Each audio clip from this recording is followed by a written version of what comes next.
Hi friends, பன்னீர் gravy எப்படி செய்யலாம்னு பார்க்கலாம் வாங்க. ஃபஸ்ட்டு பன்னீரை க்யூப்ஸாக கட் பண்ணி வச்சுக்கலாம். அடுத்து அந்த பன்னீரை ஃப்ரை பண்ணுறதுக்கு எண்ணெய் ஊற்றி 1 ஸ்பூன் மஞ்சள் பொடி 1 ஸ்பூன் வத்தப்பொடி போட்டு நல்லா கலந்து விட்டுட்டு அந்த பன்னீர் க்யூப்ஸை போட்டுக்கலாம். கட் பண்ணி வச்சதை போட்டுக்கிட்டு அதுக்கப்புறம் லைட் ஃப்ரை ஒன்று பண்ணி வச்சுக்கலாம்.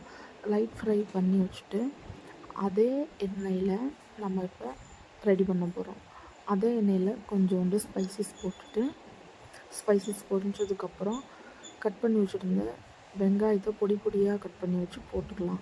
அது கோல்டன் ப்ரௌனில் ஆனதுக்கப்புறம் 1 ஸ்பூன் இஞ்சி பூண்டு பேஸ்ட்டு போட்டு நல்லா வதக்கி விட்டுட்டு கிரைண்ட் பண்ணி வச்சுருந்த தக்காளியை அதை மிக்ஸ் பண்ணிடலாம்.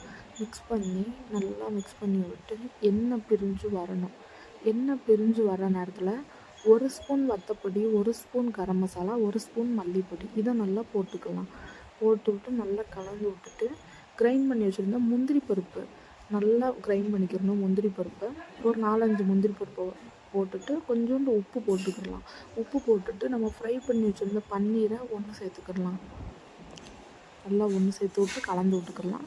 கலந்து விட்டுட்டு லாஸ்ட்டாக நல்லா எண்ணெய் பிரிஞ்சு வந்ததுக்கப்புறம் இறக்க போகும்போது கொஞ்சோண்டு கஸ்தூரி மெத்தி போட்டுக்கலாம். கஸ்தூரி மெத்தி லைட்டாக தூவி விட்டுட்டு இறக்கிடலாம். இப்போ பன்னீர் கிரேவி ரெடி. எப்படி இருக்குன்னு செஞ்சு பார்த்துட்டு கமெண்டில் சொல்லுங்கள்.